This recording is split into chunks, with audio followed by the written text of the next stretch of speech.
Hello everyone.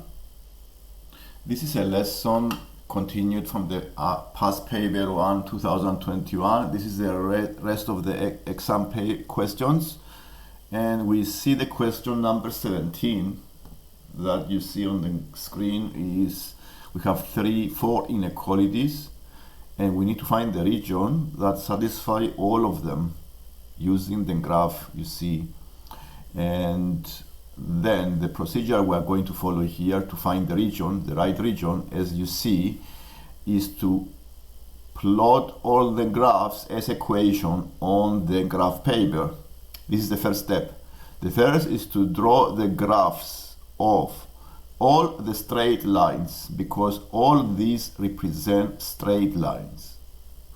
So we try to plot the graph, the y equal 6 minus 3x, and how you find the graphs, and you need to make them y equal x mx plus c in this way, or you find 2 points on the graph, then it's very easy to plot. So the procedure to draw graphs is to find 2 points. Find 2 points on each of the graph and then plot the straight line. Now the first graph that we need to draw here, there are 3 straight lines. One is 2y plus 4 equals x, which is the y equals 1 over 2x minus 2. The 2 points that I found using this line is the point 2 and negative 1, and the other point is 0, minus 2. I go and plot the points, connect with a ruler, and I draw the straight line. The same way I draw the x equals 3. The x equals 3 is a graph that is perpendicular on the horizontal axis at x equals 3, and you see the vertical line on the graph. The other graph is y equals 6 minus 3x. It's very easy once you find 2 points, and then plot the straight line on the graph paper. The second step here is to find the right region. To find the right region, we need to use the inequalities that you already have on the paper. You see the first inequality is 2y plus 4 less than x. The other inequality is x less than 3, and so on. To find the right region, we examine each inequality separately. We use a testing point to see what is the region to choose. Is it one on the left or the other to the right of the straight line? Because a line divides the region in 2 parts, on the left and the right region. So I chose a testing point, 1, 1. If you see the testing point here, I chose already on the graph is 1, 1. Using this point, I check the inequalities whether they are satisfied on this point, 1, 1. So the first inequality, you see here the 2y plus 4 is less than x. If you put the coordinates of the testing point, 2 times 1, 2 plus 4 is 6, is less than 1, is not possible. So this means that the right region of this the straight line, the 2y plus 4 equals x, is the one you see down. So you have to be to the opposite side of the line. So you need to be down. That's why I show an arrow on down, all the points down. I also check the other inequality, the x less than 3, and 1 is less than 3, isn't it? So it is true. So the region need to be on the left side of the line x equals 3, and I show with the arrow on the screen. And the same way I test the other line, and you see that 1 is less than 6 minus 3 plus 3. So 1 is not less, 1 is less than 3 is correct. So the right region need to be on the same side of the testing point. The testing point is this one. This is the testing point I have, and I use this to find the region. This is here the testing point, and because the point satisfies the inequality, the right region must be on the same side of the point, and that's why I show with an arrow in this way. And combining all the regions, we found the region that is colored with green on the paper.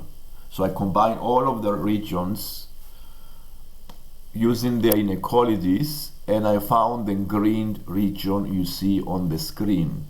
Okay, so the first step here is to plot the graphs. Second step is to choose a testing point, test the point on the inequalities, and find the right region that satisfies all of them. This is one of the exercises. Okay, so we can go now to the other question on the paper. The other question is number 18. This is a trapezium with an angle 30 degrees, side 6 centimeters.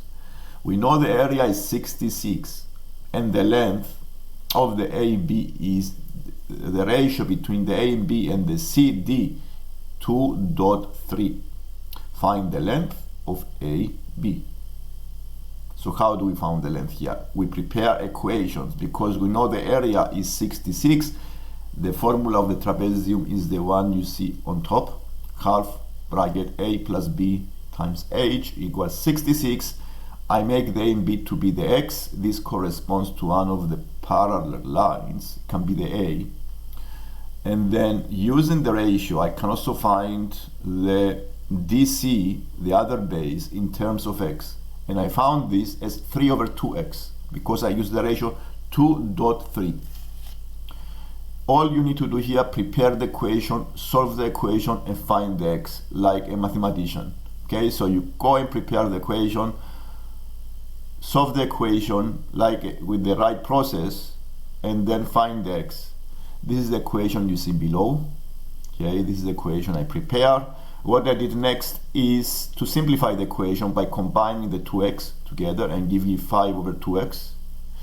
I did some multiplications, then I times both sides by 4 and dividing by 15, and I found x equals 17.6. And this is the answer of this exercise.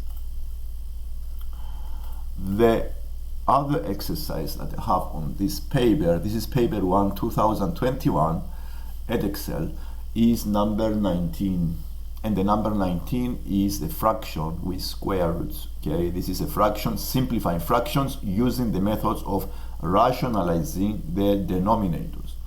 And to use the method of rationalizing the denominators, we apply the identity of difference of two squares that I have listed above here. A minus B times the A plus B is equal to the A square minus B square.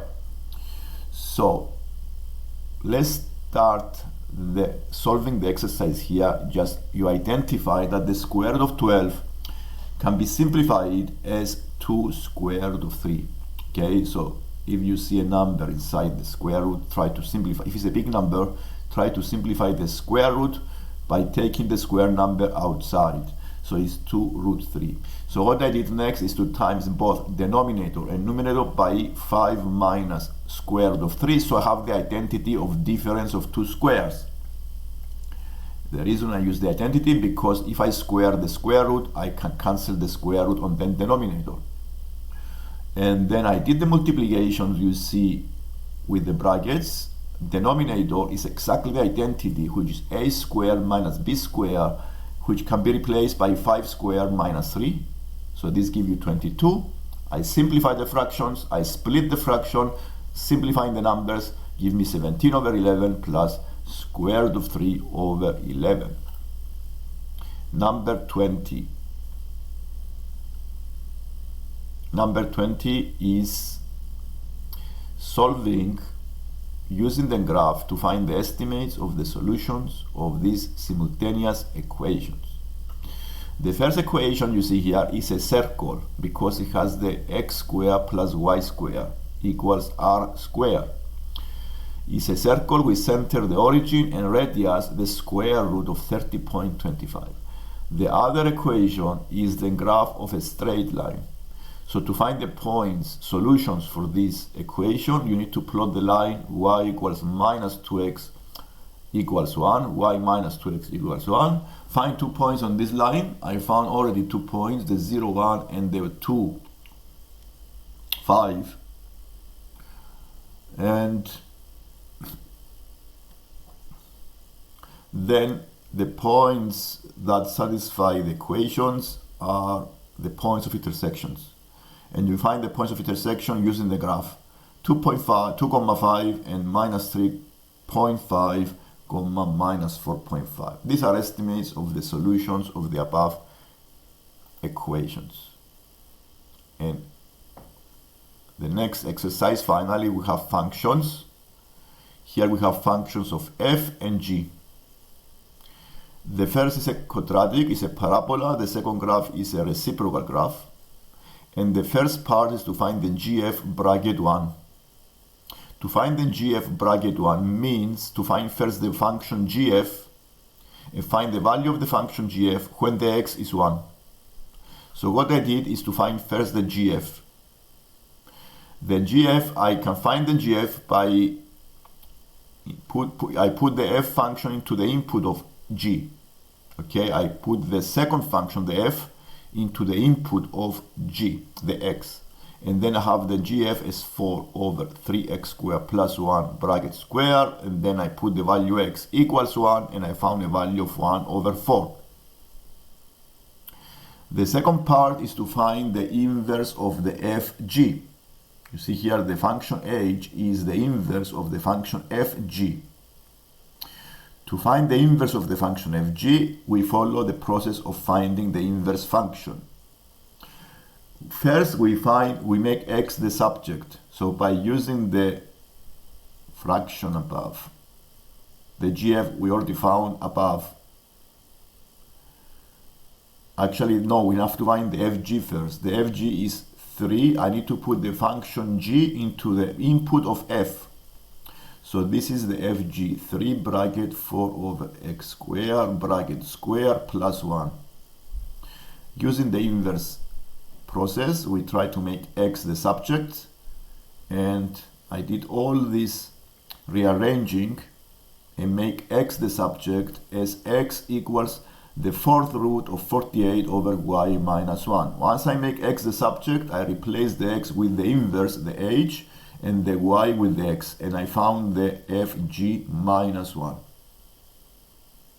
So it is the fourth root of 48 over x minus 1. And finally, the last question here is give you a quadratic function, and they ask you to find the turning point. This quadratic function has a coefficient of x squared as negative.